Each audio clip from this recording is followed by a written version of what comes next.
Now, I want to speak directly to the women watching for a moment. On January 25th, I'm hosting an in-person women's forum here in North County, San Diego, focused on hormones, perimenopause, and sex education. Because too many women are navigating changes in their bodies without clear information or real support. Hormonal changes are part of womanhood, but suffering through brain fog, exhaustion, disconnection, and so many other symptoms that can come with these shifts isn't something that we're meant to quietly endure. When we have the right information and the right medical support, things can feel very different. This isn't a lecture or a performance. It's real, honest conversation led by trusted medical professionals with a space for the questions we don't always feel comfortable asking out loud. If you want to better understand your body, support your brain health, and show up more fully in your life and your relationships, this is where it can start. Once again, that's January 25th, Sunday at 12 noon. You can go to our website, couplesunfiltered.com, to get more information. Welcome to Couples Unfiltered. I'm Lionel, a retired Marine drill instructor and master sergeant, and a widower learning to navigate life after loss. And I'm Natalie, a retired nurse, also widowed, and now together we're navigating grief, healing, midlife changes, family dynamics, and everything in between. Join us as we have real, unfiltered conversations about love, loss, and relationships. We'll share stories, talk to others about their journeys, and drop a few cheat codes for making relationships work. Listen, it's raw, it's real, and it's unfiltered. Let's get started. Welcome back. I'm Natalie. And I'm Lionel. If this is your first time with us here at Couples Unfiltered, we normally sit down with couples, but on occasions we sit down with individuals, and a lot of times it's just Natalie and I. Yeah, sometimes when we sit together, just the two of us, we talk more about our personal issues. And I think that it's helpful for everyone else to see that we have some experience in our life with being in a relationship, but also I think we've had some feedback that people kind of like to hear about our personal stuff a little bit more.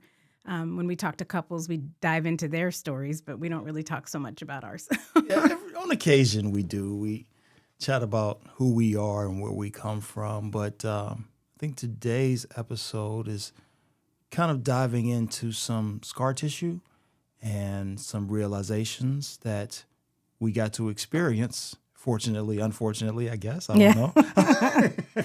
Well, we also want to talk really quickly about kind of the wrap up of the last year. Yeah. It was a good year for us. We learned a lot. We participated in a lot of community events.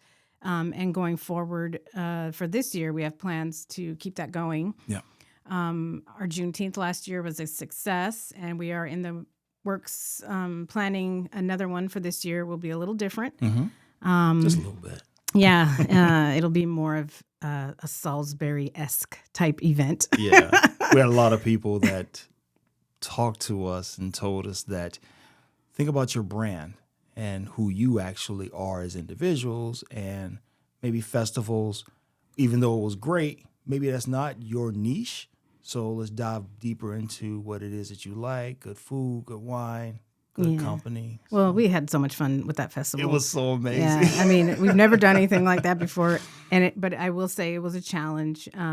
It was something we did over a 3-month period only. We only had a little bit of time, and it was a challenge. And we met the goals. We did everything we wanted to do, but it's not the thing we do. It's something that we wanted to do. We were passionate about it, and we did it. Do it, yeah. And I know we got to say it there, but we didn't really get to say it on the podcast when we talk about Juneteenth. For everybody that showed up, everybody that participated, everybody that volunteered, everybody that performed, the chefs, anybody that was a part of Juneteenth, thank you so very much for being a part of our community. Yeah, it was a great success. We loved it. Yeah. So we also are doing something new coming up really quickly here. Yes. I don't know if you remember, we had an episode where we talked about perimenopause. my personal doctor, Dr. Jennifer Davis of San Diego Menopause, was on our show. And we discussed how perimenopause is affecting relationships. And prior to having that episode, it was something that I was experiencing, and I was becoming very passionate about sharing my experiences with other people. And I was kind of just doing it with my friends, having conversations, asking questions, and just feeling like this was something that just needed to get out there. I just had this urge to kind of notify people of all of these things that were happening. And it's kind of been like a buzzing talk. Perimenopause is kind of a hot topic right now because there's a lot of laws being changed, and there's a handful of women physicians that are advocating for these changes. But I think that that's great on a huge scale. But I also think with the things we do with our community on a smaller scale, I feel responsible to kind of let these things out and focus where I can be and put my input and play my part in the small community that we are with, right? Yeah. So I'm having a event on January 25th. It's a women's forum. And my doctor, her new nurse practitioner, Taylor Stafford, will be there. And me and Claudia Sandoval, Chef Claudia Sandoval, we're going to be on a panel. And we are opening this up to about 100 women to just come to the event and have an educational experience about perimenopause, hormones, women's changes, sex talk, all the stuff that I think a lot of people are afraid to talk about. I just wanted to create a space, right? Just women only, 18 and over, no kids, no men.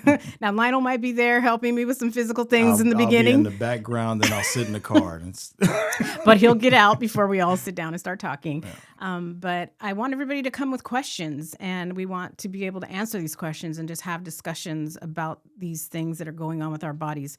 Because outside of the hot flashes and the exhaustion and the brain fog, there's also people that are being affected by our changes. Right. And we had stuff going on between us in our relationship because of those changes. So January 25th at the Film Hub at 12 noon.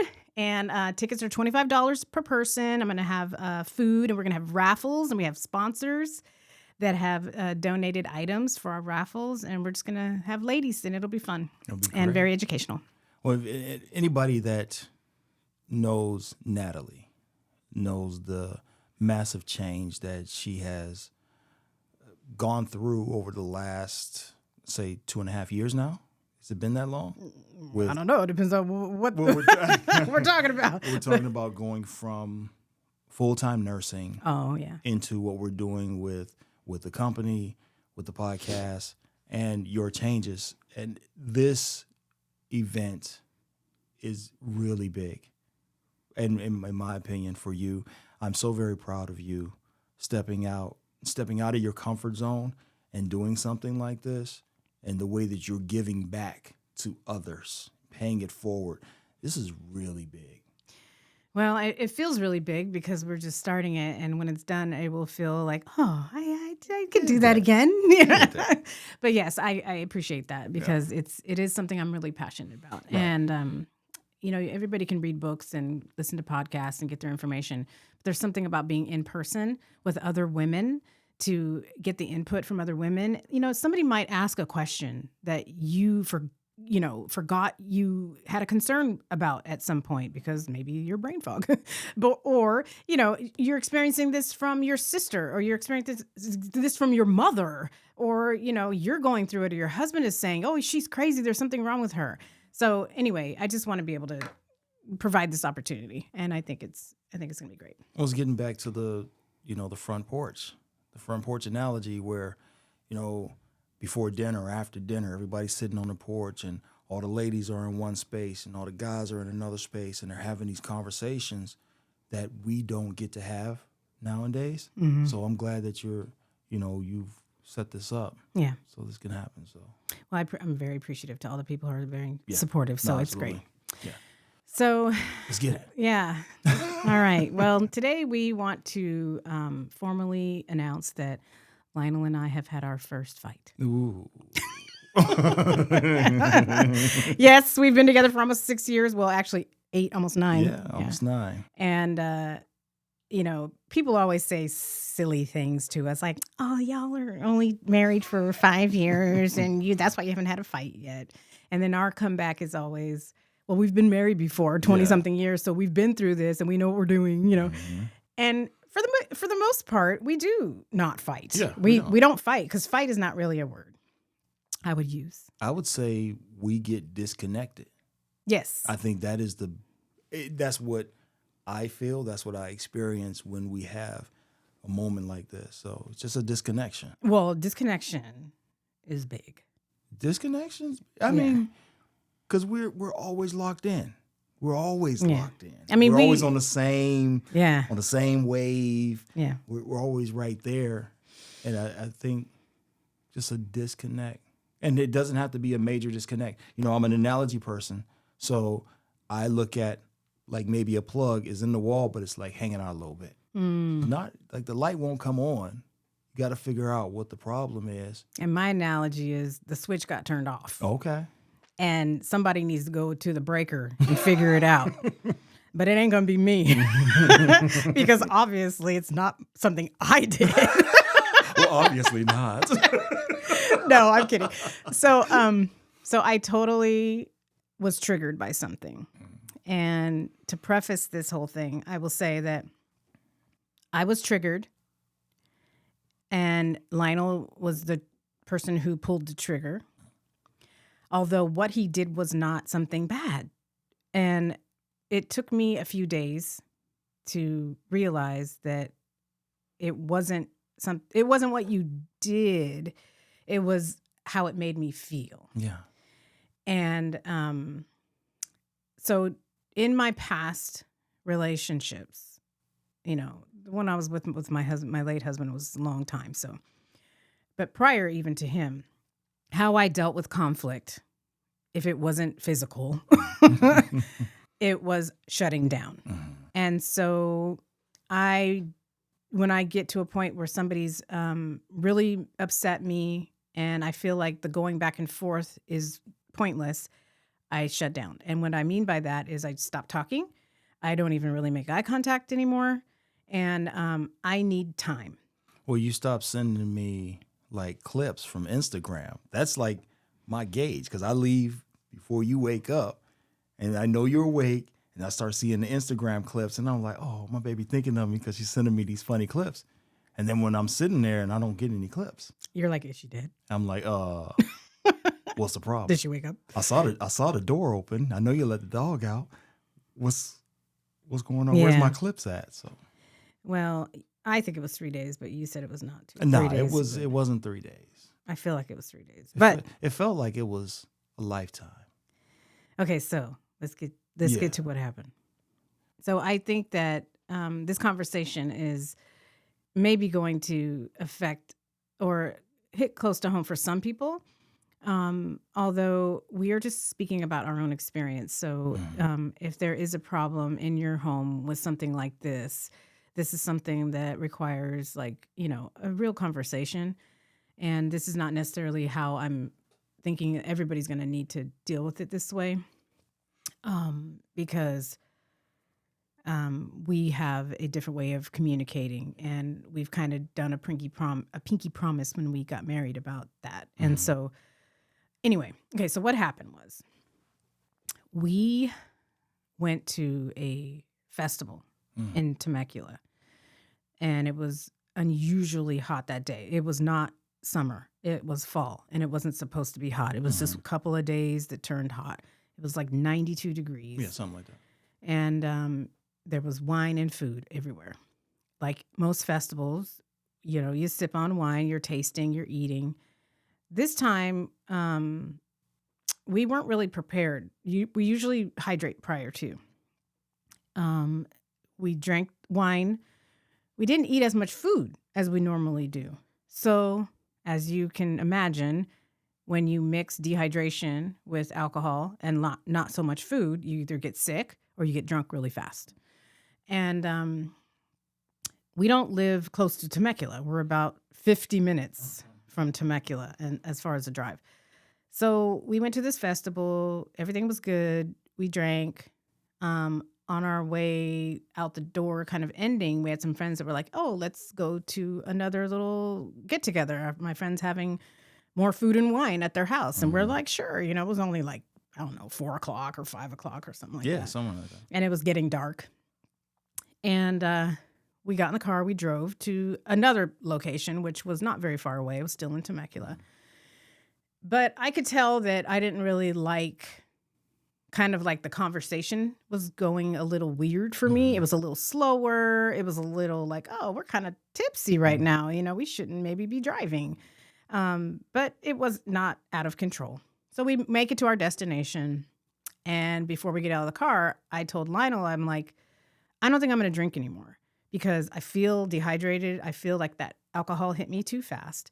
And I don't want to be somewhere so far away from home around people that not all of them are people we know. Right. And then something happened. You never know. I mean, if I don't feel good, then we have to drive home. And if you keep drinking, then you can't drive me. You know, just all the simple stuff. And I told you, you can drink. I'm not going to drink. So I had my, Carlsbad alkaline water bottle and I brought it inside and I decided that I was going to hold on to it as a signal to everyone that I'm not drinking anymore. Well, I expected him to go, well, if you're not drinking, I'm not drinking, which is usually what happens. Yeah. And we went into the party and I drank my water and you kept drinking. And I mean, there was nothing irresponsible with that, right? It was just a change in what we normally do. Yeah. So you were drinking wine. I kind of warned you that you should not drink tequila because I did not. You should never drink tequila. But tequila's not, well, yeah. Yeah, you shouldn't drink tequila. I mean, maybe one or two. No, not even. Yeah. Unless that's the only thing. Then with food, but you can't talk when you drink tequila. It's so weird. That's you can't even sing your own song or rap your own song. But anyway, so here's the thing. The behavior changed at the party, and I think I'm the only person who noticed it. When you drink, you are a happy person. You're not a lush. You're not. I hope I'm happy just naturally. No, I mean, like some people when they drink, they get aggressive. Right, some people when they drink, they get wild. You know, none of that. You just you were a little more talkative and a little more friendly, a little more touchy feely with people, a little more distant from me. Which is not your norm. Normally you have your eyeballs somewhere on me. I can turn and see Lionel and he feels it and he turns around and we make eye contact. That night I felt like that you were just a little bit out of control. Absolutely no way would you be able to drive, which was another thing I was concerned about because that means that I needed to stay there. We needed to stay at that party longer because I needed to make sure I was completely clear. Yeah. Because even though I'd stopped drinking, I had just come from drinking, right? So anyway, nothing happened inappropriate at the party. And I have to say that is not my feeling. That was not my feeling at the time, right? At the time, there was things happening I did not like, and I was getting angry. And I pointed those things out in my mind, and it triggered me, those behavioral changes. So I was upset. I had to physically kind of take you by the arm and drag you out of the party. I never have had to do that. Right. Where I'm like, hey, it's time to go. And you're not even paying attention to me. You're looking at me like, wait. And I'm like, no, we're not waiting. We're going now. And I had to drag you out of the party. I don't think anybody else noticed. I drove us home, which is another thing that kind of got me irked. That taking away that sense of safety. Yes, I felt like that if something were to happen, we were so far away from home. And who knows? What if we got in a car accident, right? Or what if I tripped and fell, and then you all of a sudden cannot even drive if I couldn't drive. Right. I don't know what I was thinking, but whatever it was, the trust was violated for me. And I can rationalize in my head now. But anyway, we get in the car. I drive home. I'm completely silent. I refused to speak to you. You were pretty intoxicated. So you were kind of sleepy and sleeping. And so I took the opportunity to not put the radio on, not put any music on, and drive home quietly, which I think was, number one, sending a message, which, you know, I'm not going to have a conversation with somebody who's intoxicated. Right. And number two, that we have a conversation to have, but not when you're like this. So we get home. We didn't talk again. We still didn't talk. You know, we're tired. We're just trying to get to bed. And I get in the bed and I'm trying to sleep, but I am mad. And I end up leaving the bedroom and I go downstairs in our guest room and I sleep. Yeah. Which, you know, really wasn't sleep. And then you got up the next day and I'm pretty sure you had to work because it was Monday. I woke up, went to work. So you woke up and went to work and you wanted to talk and I was like, nope, not ready. And then throughout the day, I didn't talk to you and you kept saying, we need to talk. When you came home, we need to talk. And I said, nope, I'm not ready. And I shut down. I disconnected from you and I broke our pinky promise about the communication. And that's my version of what happened. Yeah. But it was probably like the end of the second day, which I think was like the third day. Yeah, it was it. Because I started the day when we got in the car. So okay, I see what you said. Yeah. From the moment we got in the car is when I started. So that was a night. That's where your 3 days come. Yeah. Okay. So when I was ready to talk, I said, okay, I think I'm ready to talk because I needed to have those days, right? The sleep days and the reflection days and all of the things, because I had to go really deep and understand why I was so triggered. You know, what did you do wrong? Right. And I couldn't really write it out, like what you did wrong. You did really nothing wrong. Where the problem was is that when you took the drink that made your personality change, you became a stranger to me. And when you're a stranger, I no longer feel the safety and the trust that my husband makes me feel. You know, if you look at intoxication, alcohol intoxication, drug intoxication, whatever it is, you know, the altered state that people go into is also a psychological symptom, which also includes how you make judgment calls, right? And so I look at you in the eye and I'm a people reader through your eyes. Like I see your soul. Like that's just the way I am. Right. My intuition and all of that. When you're at a level of intoxication like that, I don't see that stuff anymore. You become a stranger. I don't recognize you. So it's difficult for me to, it's uncomfortable for me to look at you. I don't want to talk to you. I'm not sure about you. And so it becomes this weird situation. Right. This is how my dad used to act. When I was growing up, my dad was an alcoholic, like an actual alcoholic. And we would wait, he would come home and he would drink his scotch and milk. And then he'd have a second glass and he was nice. First glass, second glass, he was still nice. Third glass, he started getting loud. Fourth glass, he started yelling and aggressive and threatening. Yeah. And after that, it became beating the crap out of us, you know, with the belt, Southern upbringing, and just wild stuff. He would go outside in the street and get his gun and shoot in the air and the cops would come. And it was, you know, right. It was crazy. So obviously I have a history. I didn't realize I had a trigger. I didn't realize that that you had a change that affected me negatively. And I freaked out. Like, oh my God, is there something wrong with you? How come you can change so much? Because I feel like no one's ever told me I change when I drink, except maybe I relax a little bit and I'm not so uptight. But if somebody were to tell me that when I drink that I change and it's for the negative, even if it's not something they did wrong or even aggressive, but if we're in a relationship and I tell you that you did something that made me feel a certain way and the way I feel is bad, at minimum, we need to go into a conversation about what that was and how you played the part in that. Yeah, I feel that it's good to show that mirror. I'm in a culture. I came up in, from 19 to 40, whatever, when I retired, in a culture of the Marine Corps, an organization that started in a bar. So it's like, okay, hey, we're getting off work. We had a hard day. Let's go to the club. Let's have a couple of drinks. Or young Marine, let's let's go to the 7-Day store, let's go to the PX and grab a case of beer and let's go listen to music and just kind of talk it out or what have you. That was the culture. So not knowing that when that happens, because I don't drink often. When I do, it's a glass of wine, 2 glasses of wine or whatever. Or we go and we're eating. And I always really focused on alcoholism because I grew up seeing that. So I focused on that, not wanting to be in that space.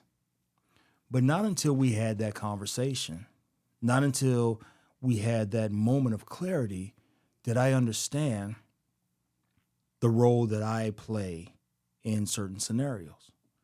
The role that I played as a Marine or as a leader where it's like, hey, come on, Marines, let's go have a drink. Not realizing how bad that was, not recognizing who in that group may have had a problem. Or not seeing that in my late wife.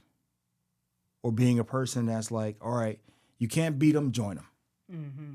I've been working all day with my Marines, and all I want to do is come home and relax, and I can't. What will make this situation a lot smoother? I know she's going to drink. Okay, if I just sit down and have a drink with her, being that codependent individual. Which is a word you didn't know about until I told you. I had no idea about that. I didn't realize the effects of not, resisting or not saying, hey, I'm gonna put this in play. You're gonna do that, you gotta do that on your own. Or don't do it around me or what have you. Not realizing how hurtful it can be to be in a space where you get so intoxicated. Where I'm just having fun. I'm having a good time. Mm-hmm. I'm enjoying myself. I'm enjoying the people that I'm around. This feels like a safe space because typically it is. Yeah. But to be in that frame of mind to where you're not safe. I don't feel that way. Yeah. And that's not good. And that's not where I want to have us ever be. But see, like, I really do have to restate that what you did wasn't wrong. Right. No, I get it. Because we were in a safe place. We were with friends. If something were to have happened to us, we would have had attention, But the problem is that I have an issue. I know my issue. I can't control how the things make me feel, right? I can just, when I feel these things, I have to deal with them. Mm-hmm. And it's your responsibility as my husband, as my partner, to work through that with me so that we don't fight over the issue. Exactly. Because it's not about you drinking and the fact that you were having too much fun. Mm-hmm. It's about how it makes me feel when I don't have the same connection with you and when that connection is lost, how I feel unsafe and all of that, right? So we have to, as a couple, we have to work through that together. Yeah. And I say this, that it was an issue, like a fight for us, is because there's a lot of people who experience substances in their marriage or in their relationships that cause a problem. Like, I know people who have a problem with alcohol or they have a bad relationship with alcohol. We don't have a bad relationship with alcohol. Mm-hmm. However, we need to have a plan in place, right? So that when you are on your 4th drink and you don't notice that something's different about yourself, that's a problem for me. Right. And you may be able to drive and you may be able to, answer questions and do all the things that a sober person, or somebody who's not drunk can do. Mm-hmm. But if I sense a change in you, that's to me where your cutoff is. It's about the safety and security of the trust. The trust, yeah. Would I fight anybody for you? Absolutely. Would I stand in front of a speeding car? I'll move you to the other side of it, which I'll do all the time. That's good physical protection. But how do you protect the heart? How do you protect the mind, the relationship that's within? The trust, yeah. You can't diminish that. So for me, I have to make sure that I am protecting you in every way, shape, or form.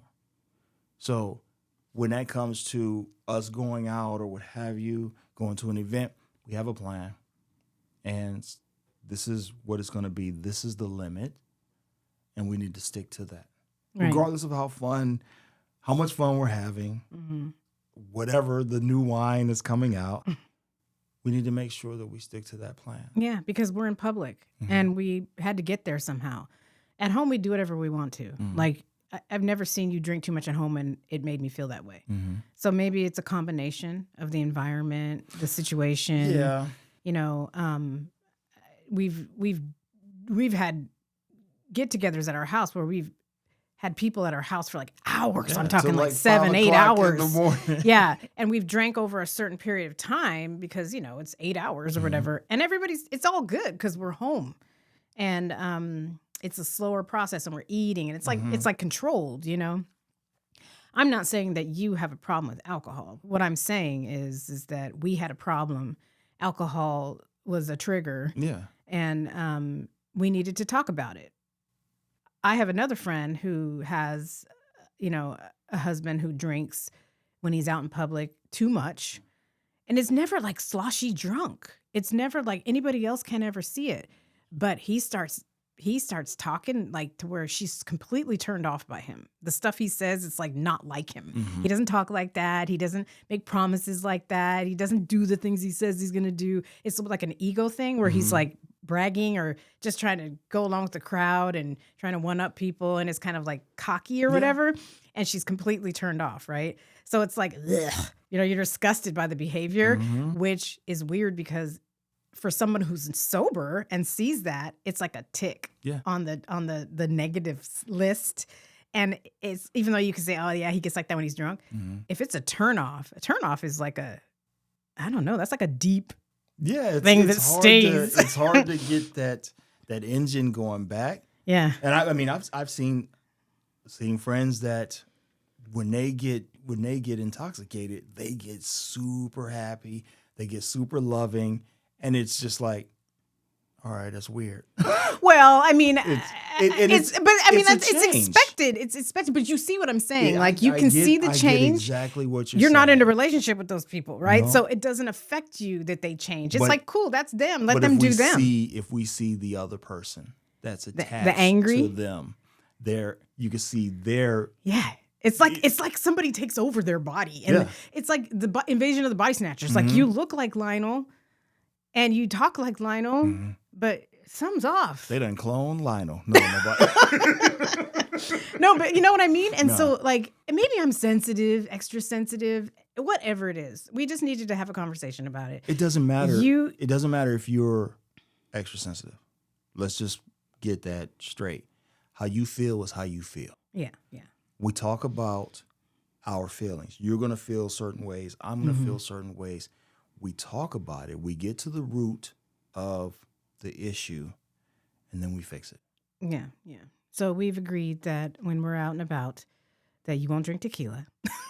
Maybe a shot or maybe a sip, because there's wonderful tequilas out there, and you know we're at a lot of events where there's always alcohol, and it's not that we can't say no to alcohol, and we're not saying we're going to stop drinking. Although I think we might do dry January. We do it every year. We're going to do dry January. That's just a part of what we do. Yeah, but we don't need to do the mocktails and all that. Like every time we do dry January, we're always like making mocktails, and it's like, do we really need? We don't need to. It's just fun. It's a lot of fun.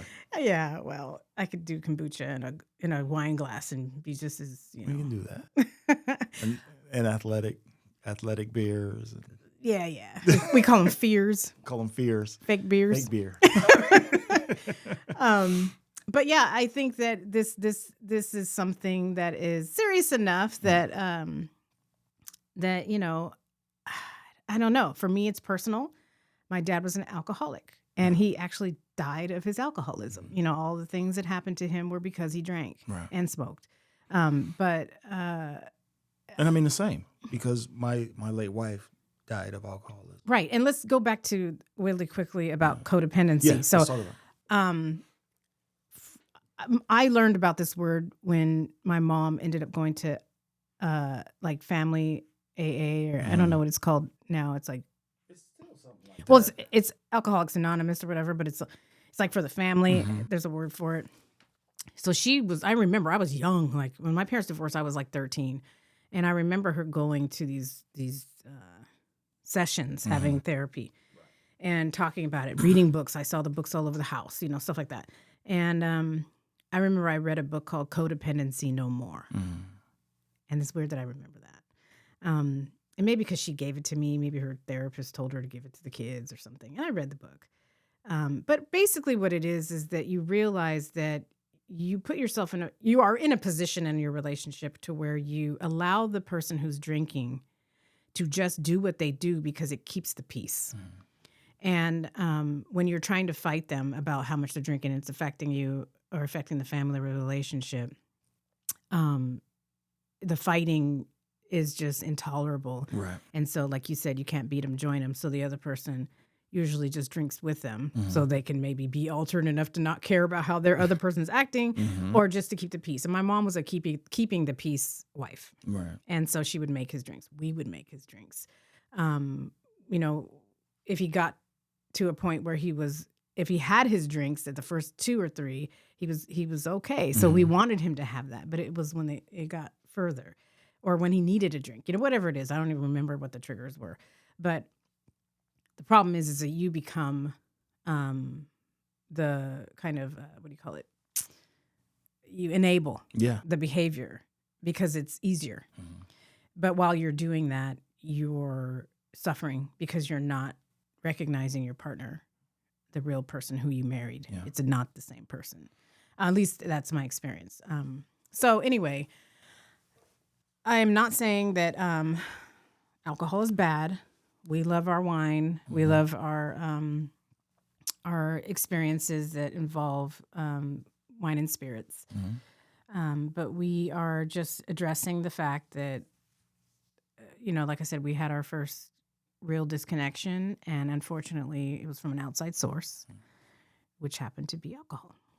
So what are we saying to the people out there? Like how are we helping them with this conversation? Well, I think that there's probably a lot of people who have experienced this at least once or twice in a, drinking situation with their partner or even with other family members. Everybody, I don't know anybody who doesn't have that one family member who always ruins the night, either because they're just shitty or because they drink too much or whatever, or don't know how to control their behavior when they are drinking or doing other things. You're human, you do things, you make decisions, you're an adult. This conversation isn't about the medical, effects of drinking. I don't think anybody thinks that drinking too much is healthy.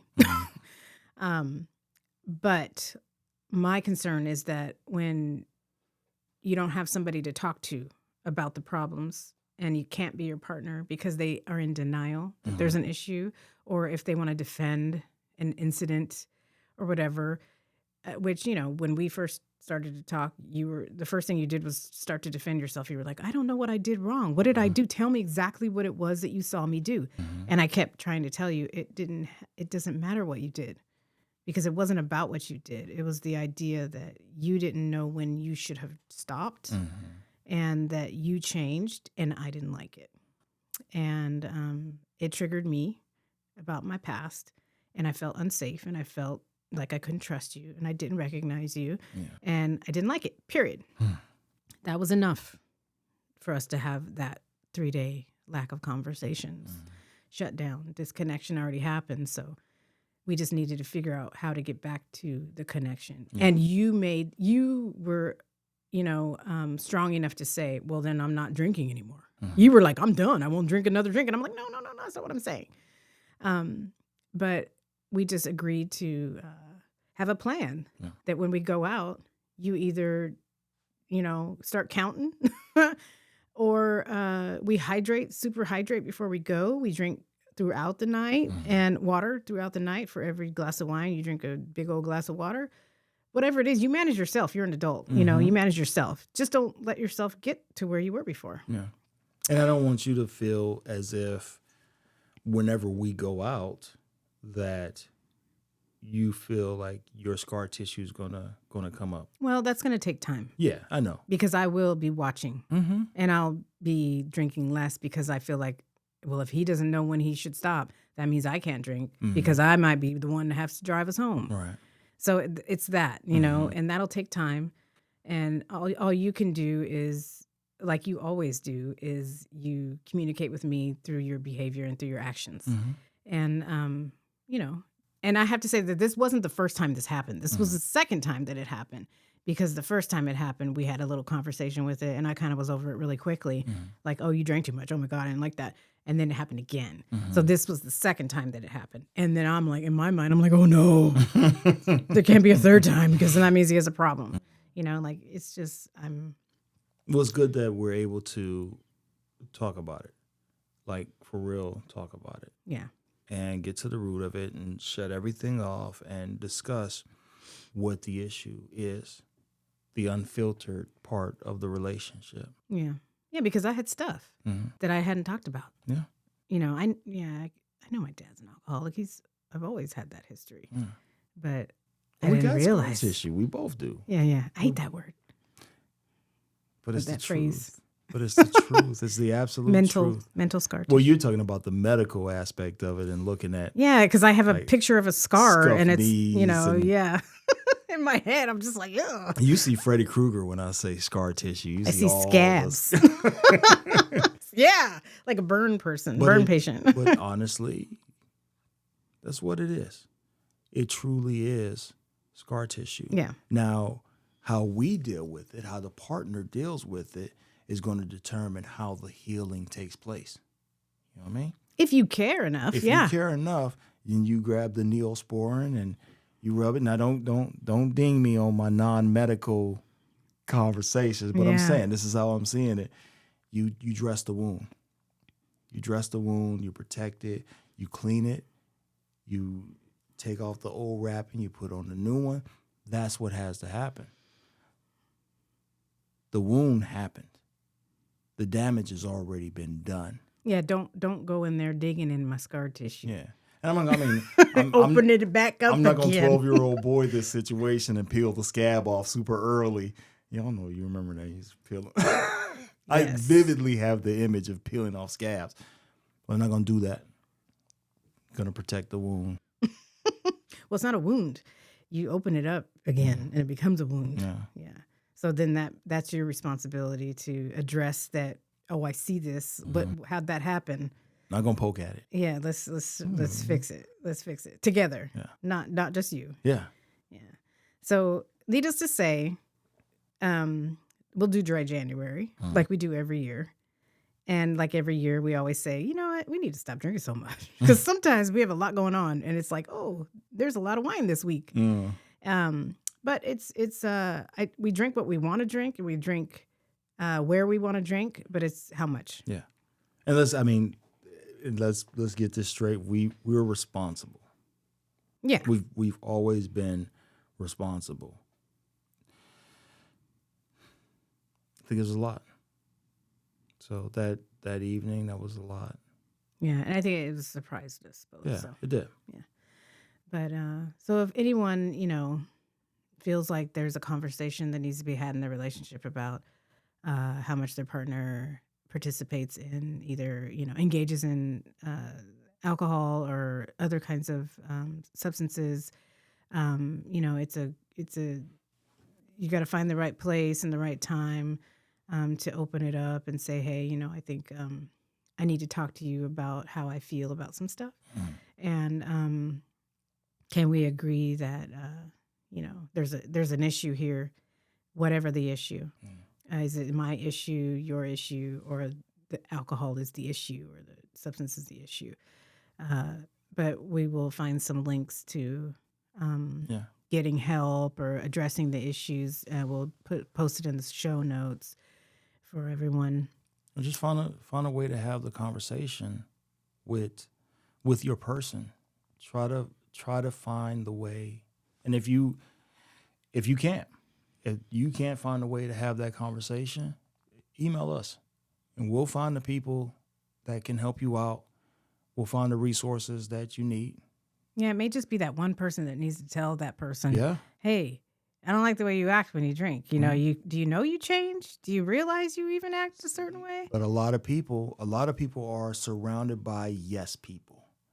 Like, it's okay, it's cool. Oh, look at them. And you become the butt of the joke because they don't say it to you in the moment. They don't say it to you later on, but they're talking about you and, oh, do you see how they did? Whatever. That's bad. And that's not a real friend. Real friend, a real partner, real people that are in your life will tell you, hey, you went a little too hard last time and I'm concerned. And I want to make sure that you're okay. That's true friendship. That's the true relationship. And it's not an easy conversation. No, you got to find the boundary between getting in someone's business and, just mentioning if you ever need to talk about, anything or whatever.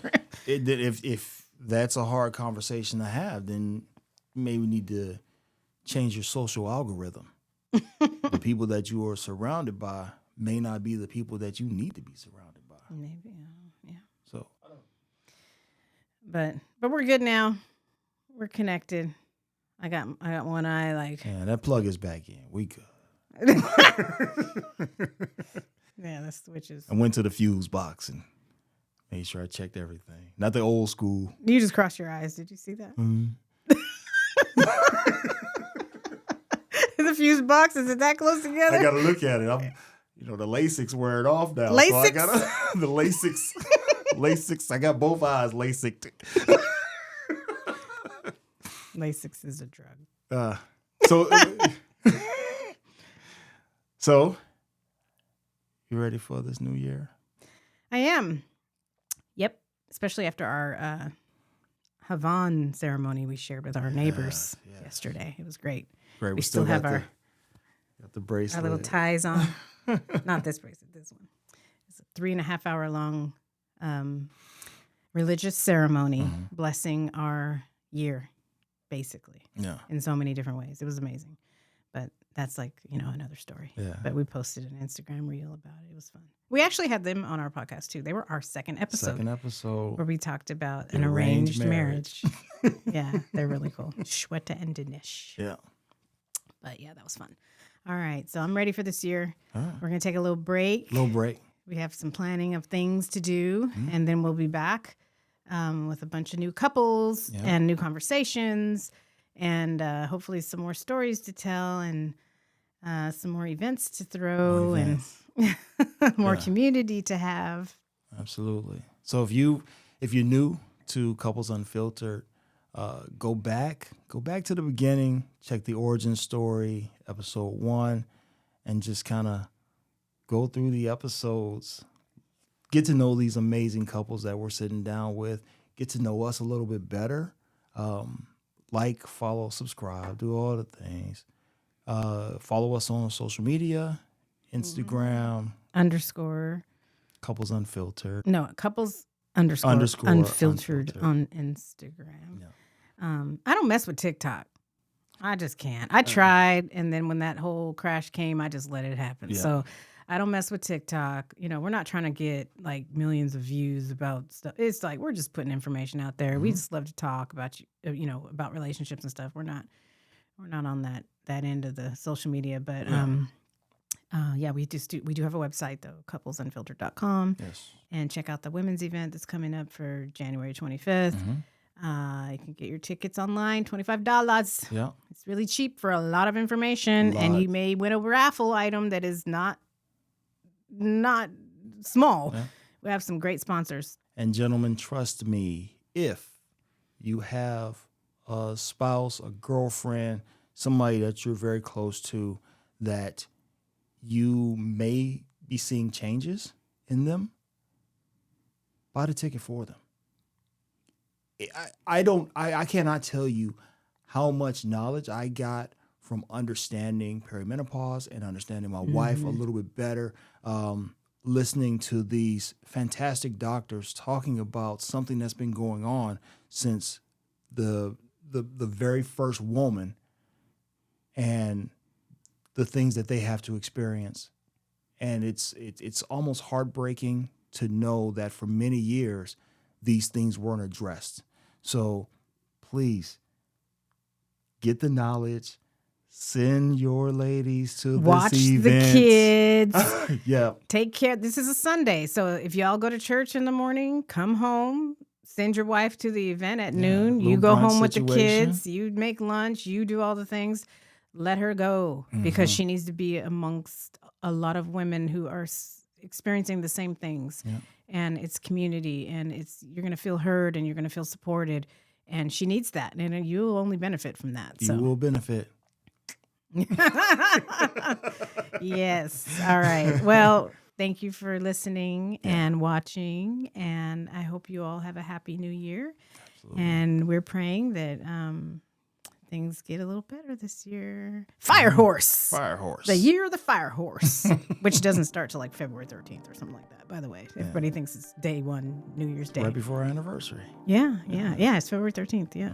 Okay. So it's easing out. It was, I'm into feng shui if you didn't know that. But we're easing out of the snake and we're going into the fire horse, but it's still going to take some time. So February-ish is February 13th. Yes. But, have an amazing start to your year.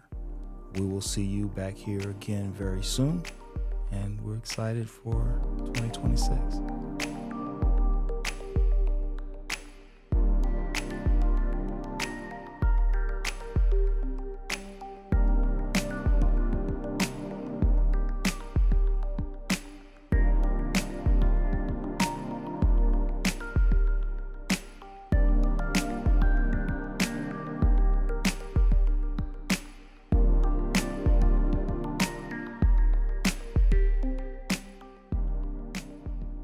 Just a quick reminder, we are not licensed therapists, and everything we discuss here is based purely on our personal opinions and life experiences.